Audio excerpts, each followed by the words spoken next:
Hello everyone, this is Shabnam here. Welcome back to my channel, The Counseling Corner. Hope you all are doing good. A gentle reminder, in case you have not subscribed to my channel, please do so and hit the bell icon so that you get timely notifications whenever I post my new video. In today's video, I am going to speak about a serious public health concern which our children are facing, the child sexual abuse, which has increased drastically, especially during this pandemic and lockdown time. One of the research conducted by the Government of India reported that 53% of the children have been undergoing some form of sexual abuse. And the very sad thing is that 93% of the sexual abusers have been found to be someone with whom the child has been closely associated and has trusted. It is either a parent, a friend, a neighbor, or some close relative, or someone else whom the child is associated with, like a teacher or a coach. But most of the cases are going unreported. In case if it is the family member, then the family is very hesitant to report the case. In other cases, the children are suffering in silence and they're not reporting to their parents because they are scared that the parents might scold them, they might not trust them, as well as they might blame them for it. In some cases, the children have been threatened by the abusers that if they disclose this to anyone, they would harm them or the family. And when the child is very small, the child does not understand what is happening with the child. Sometimes the child is bribed, or in certain cases, the abuser tells the child that this is very normal and this is how the elders behave towards the child, and the child believes. So there are a lot of cases where the children have been suffering for months together and undergoing this mental torture in silence without reporting to anyone. And this is going to have a very negative impact not only on the academic performance of the child, but when he grows up, it will have a drastic impact on their mental health and the mental and emotional health, as well as it will affect their future relationship and their career. So it becomes very, very important for the parents to encourage open communication with the children, convey to the children that no matter what, you would always trust your child, you will believe your child, and encourage the child to speak freely about his feelings and keep a track of what is happening in your child's life. So in today's video, I would be sharing a real-time case history of one of my clients who was a 10-year-old child studying in the 6th grade. This child was studying in the 6th grade when she was referred for counseling because she was displaying some behavioral issues. She became very aggressive. She started showing a lot of anger, tearing others' book, and she was also scribbling and drawing some unnecessary things and writing about sex and love messages to people. So when she was referred, I just had got a chance to have just 2 sessions with her, and after which she stopped coming to school. And the very next year, she was again referred for behavioral issues, as well as because she had drastically gone down in her academic performance.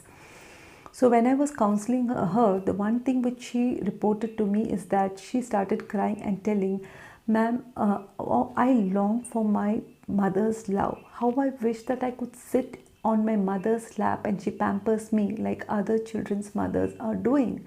But my mom hates me. She likes only my brother and sister, and she's so indifferent. She doesn't even like to look at my face." And so I decided to get in touch with the parents and talk to them and understand the home environment. So when I met the mother, initially she did not open up, but later as I was talking and reported what the child has conveyed to me and asked why this is happening, then she told me that her daughter was sexually abused by her own cousin brother who was 21 years old, who was doing business when they were staying in a joint family. And now they have moved on to a nuclear family nearby. And that as well as she said that no strict action was taken against the boy, the reason being is a part of the family. And she said after that she has shown a lot of anger and frustration, because when she came to know about it, she couldn't take it. She has verbally and physically abused the child. Had become very indifferent to the child, as well as blamed the child for whatever happened, as well as the entire family has been treating the child very indifferent, including the siblings. I had to make her understand it is not the child's fault, it is the fault of the boy who has, and serious action should be taken against him, and she has to do something to protect her child. After which she said that she assured me that she would do something about it, and also assured me that she would give a lot of love and affection to her daughter. After 2 days again, I had a session with the child, and the child started slowly opening up. She asked me one question. She asked me, my cousin brother has a girlfriend. Then why is he after me? Why is he sending me love messages? Why he is doing such things with me? He can do that with his girlfriend.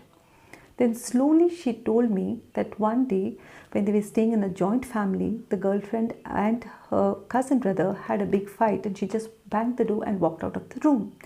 And this child just peeped inside the room. The cousin brother dragged her inside, pushed her on the bed, sexually abused her, as well as physically abused her by hitting her very badly on her leg, and that she had to be taken to the hospital. And when the parents came to know, she was blamed for it, and no action was taken against the boy. The reason being, the grandfather came to know of it, he couldn't take it, he had a heart attack. She said her grandmother is suffering from cancer, and the father of the boy is a heart patient. And the family decided that they would not take any action because they don't want to lose any other family member. They just assumed that by separating the house and staying separately, the problem is solved. But unfortunately, the child continued to be tortured by this person who was approaching her, trying to touch her and make her feel uncomfortable. And when she was not giving in, he was having a knife and threatening her.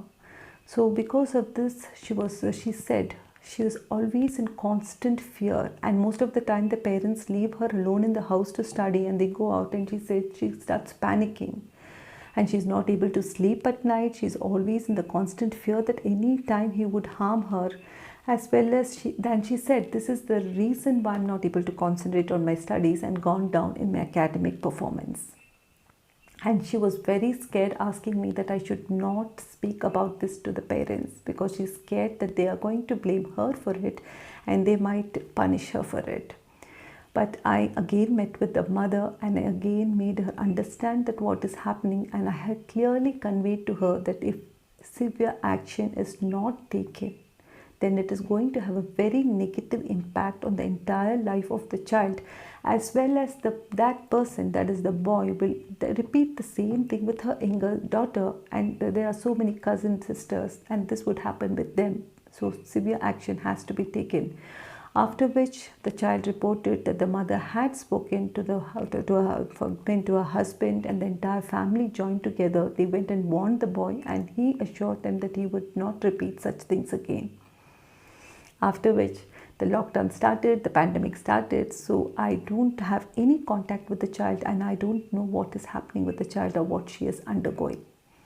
So this is just about one child I have spoken, but there are millions and millions of children, not only the girls, but even the boys who are undergoing this many different forms of sexual abuse, and they are suffering in silence for months and years together.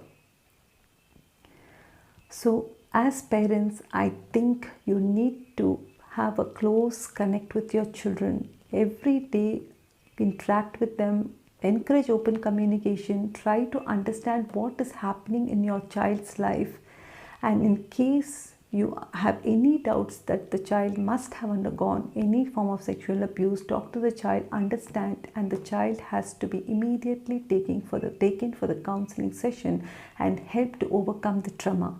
If this is not done at the right time, then it is going to have a very negative impact, not only on the academic performance, but the entire life of the child, as well as his relationship when he grows up. So in my next video, I would be talking about what are the signs and symptoms which you have to look out, by which you would be able to understand, yes, my child has undergone some form of sexual abuse, and you can help a child out. So I would be talking about the emotional signs as well as the physical signs of sexual abuse. So hope this information was useful to you, and in case it was useful to you, please do give me a thumbs up. Do share my video with your friends, subscribe to my channel The Counseling Corner, and most importantly, hit the bell icon so that you get timely notifications whenever I post my new video. Thank you so much. Stay safe, stay healthy.